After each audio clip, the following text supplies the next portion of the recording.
Et du coup, je change donc allez, bah, l'équivalent de entre la moitié et minimum quand même 35 on va dire 35-40% du bac une fois par semaine. Je me prends pas la tête, je prends l'eau osmosée que j'ai. Donc l'eau osmosée, je l'ai en minimum 40 litres jusqu'à à peu près 80 litres parce que c'est la capacité que je peux avoir maximale pour faire de l'eau osmosée ici chez moi. Et du coup, voilà, il reste que de l'eau du robinet. Voilà. Et je fais quelque chose que j'ai testé et tout ça, à risque péril. Hein, c'est vrai, c'est comme tout, il faut tester. Mais en fait, du coup, je mets carrément en fait, avec le mitigeur du robinet. Donc le robinet qui est là. Excusez-moi, j'ai pas tout rangé mon appartement. Mais du coup, avec le système JBL in-out, en fait, je mets de l'eau à température, donc à peu près entre 28 et 31 degrés.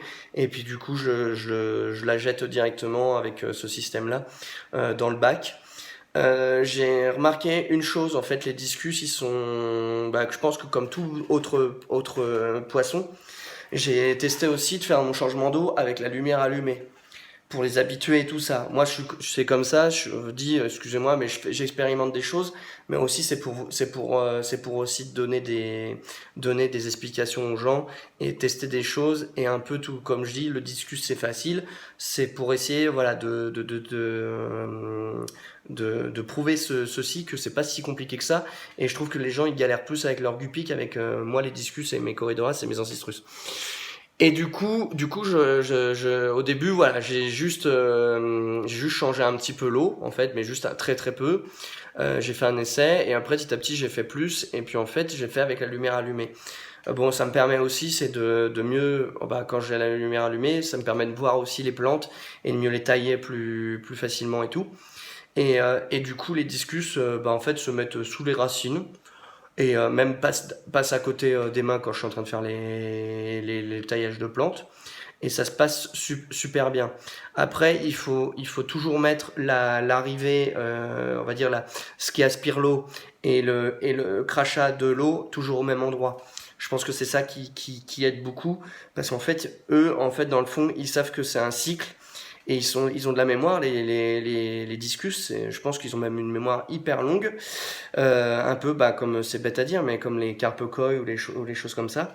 J'ai remarqué aussi une chose, hein, c'est que les poissons, plus ils sont gros, plus j'ai l'impression que et plus ils ont de longévité, plus ils sont intelligents. Donc voilà, donc c'est une chose qui sera approuvée plus tard. Mais j'ai plusieurs petits trucs qui m'ont fait que même en étant pêcheur, j'ai un peu analysé des choses comme ça. Donc ça c'est une petite phrase que vous pouvez garder et peut-être plus tard ce sera prouvé peut-être scientifiquement. Et du coup une fois le changement d'eau, et il y a une autre chose aussi que j'ai remarqué depuis que j'en ai plus que 5, j'ai aucun couple qui est réellement formé. Il y en a qui sont un peu plus ensemble. Là, les deux ici sont un peu plus toujours ensemble et tout ça. Lui, le plus petit de dessin, il est un petit peu plus en retrait. En fait, euh, lui, c'est un peu monsieur, je fourre avec tout le monde. Et lui, le jaune, c'est un peu le rebelle de la famille. Il m'aime bien, mais il reste toujours un petit peu plus à distance. Mais du coup, voilà. Et donc, du coup, j'ai vu qu'un groupe où il n'y a pas de couple formé, il y a une harmonie dans l'aquarium qui se passe vraiment plus sereinement. Donc c'est vraiment quelque chose que j'ai observé et tout ça. Alors, t'as des chamailleries, genre, mais vraiment légères, genre les deux poissons qui vont se frotter comme ça, un peu, tout comme ils font là, des fois ils discutent. Mais du coup, rien d'exceptionnel. Il n'y a pas de pétage de câble, il n'y en a pas un qui se fait harceler plus que l'autre.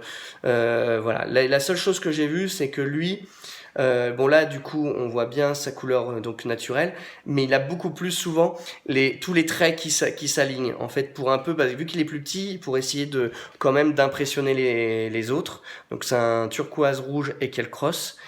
Et voilà, donc c'est vraiment la chose que j'ai vue, que quand même les discus par rapport à leur taille, c'est un peu comme les chiens. Bah en fait les plus petits doivent aboyer un petit peu plus fort pour essayer d'impressionner les plus gros.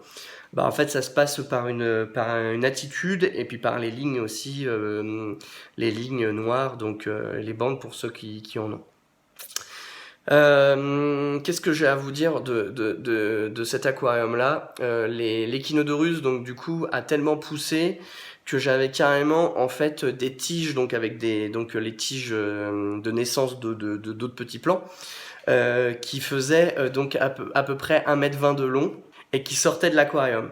Donc j'ai taillé et tout ça, donc après j'ai replanté donc les petits plants. Mais pour vous dire qu'en fait, ça sortait carrément de l'aquarium à deux endroits, parce que j'ai eu trois tiges de pousses, donc qui sont poussées de mon pied mère.